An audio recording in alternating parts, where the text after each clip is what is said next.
Olá a todas e todos, eu me chamo Bruno e vou estar apresentando hoje para vocês um pouco sobre a minha pesquisa que eu fiz durante a minha iniciação científica. Bom, esses icnofósseis eles estão presentes em lajes de arenitos, próximo à cidade de Pacujá, no Ceará. Eles fazem parte da formação Ipu, que é um membro basal do grupo Serra Grande da Bacia do Parnaíba. Bom, durante a atividade de campo, foram produzidos alguns moldes, foram utilizados para descrição e classificação, e também foram coletadas algumas amostras em regiões que eram possíveis. Essas amostras foram utilizadas para descrição petrográfica, juntamente com análise em MEB-EDS. Outras duas amostras foram utilizadas para análise em microfluorescência de raio-x, e outra amostra foi utilizada para a idade máxima de deposição, em uma análise de urânio, chumbo e zircões detríticos. Aqui a gente tem alguns exemplos dos principais icnogêneros presentes.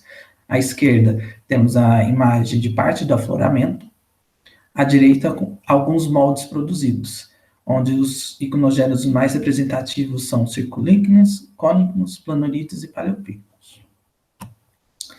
A idade máxima de deposição foi de 565, mais ou menos 9 milhões de anos, que daria uma idade edicariana no Neoproterozoico, como indicado no diagrama da Concórdia, e onde também temos os outros dados dos zircões potatos. Bom, mas pelas relações estratigráficas da bacia, principalmente da formação Ipu, temos que é mais adequado a colocação desses depósitos em uma idade siluriana. Bom, e o que compõe esses arenitos? Né? Esses arenitos são formados principalmente por grãos de quartzo, mais de 95%, e também ocorrem outros grãos de feldspato, fragmento lítico, rutilo, zircão, muscovita. Mas uma textura importante, né, uma textura importante observada nas lâminas é o aumento da cimentação por topo. Na figura 1A a gente vê que ela é até opaca, a luz transmitida, e em algumas outras regiões você tem também a ocorrência de alguns minerais junto com o cimento, que nesse caso na figura 1B é a muscovita. Com a análise em MEB-EDS, a gente conseguiu caracterizar melhor qual a composição desse cimento, né? Que são óxidos e hidróxidos de ferro, principalmente, mas em algumas regiões você tem mais intenso a presença de minerais de alumínio silicatos. Com a análise em microfluorescência de raio-x, a gente tem esses mapas elementais. À esquerda são os produzidos em uma amostra realizada a análise no topo, e à direita na base. A gente vê novamente esse aumento do ferro para o topo da amostra, juntamente com o manganês, e também temos a correlação entre o enxofre e o ferro. O enxofre ele ocorre junto com o cimento, como indicado na figura 1B e 2B. E esses dados, todos esses dados, esses resultados são importantes para entender e compreender melhor a história geológica desses arenitos. Porque acreditamos que esses arenitos, durante sua deposição, eles foram influenciados por ação microbiana, ou seja, a atividade desses micro-organismos gerou a produção de uma substância chamada EPS. O EPS, que é a substância polimérica extracelular, ela auxilia a esses organismos a conferir uma estabilidade mecânica nos sedimentos depositados.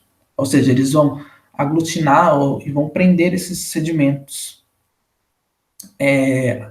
auxiliando na formação desses biofilmes e na formação da esteira microbiana. E é nesse momento também que temos a possível formação de estruturas sedimentares microbialmente induzidas, juntamente com os icnofósseis descritos, já que representam as bioturbações de organismos que estavam ou se alimentando dessa esteira microbiana ou aproveitando dessa estabilidade do substrato para se fixar. Bom, só que após o soterramento e durante a diagênese, a gente tem a decomposição dessa matéria orgânica, dessa esteira microbiana. Isso vai gerar um ambiente redutor. Isso, então, vai produzir uma redução dos elementos presentes na água dos poros da rocha. Isso vai auxiliar, vai provocar a precipitação de alguns minerais, por exemplo, a pirita, que é basicamente um mineral de ferro e enxofre, e também de alguns aluminosilicatos, que basicamente é o que indica a presença da cimentação nessa rocha. já que a gente tem essa correlação entre o ferro e o enxofre indicados pela microfluorescência de raio-x, e quando a gente analisa a composição do cimento, a gente tem um cimento principalmente por ferro, e também tem esse componente de alumínio silicatos. E também essa feição que ele aumenta para o topo, ou seja, ele é mais intenso na região onde estaria mais presente esses biofilmes.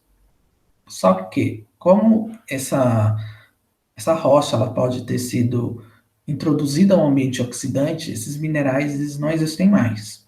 Principalmente esses minerais como pirita, que se formam em ambientes redutores.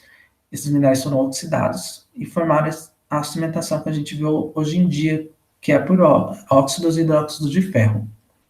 Ou seja, a gente está numa situação onde não temos a preservação direta desses micro-organismos, não temos uma feição direta deles na petrografia, por exemplo, mas a gente tem esses indícios, né?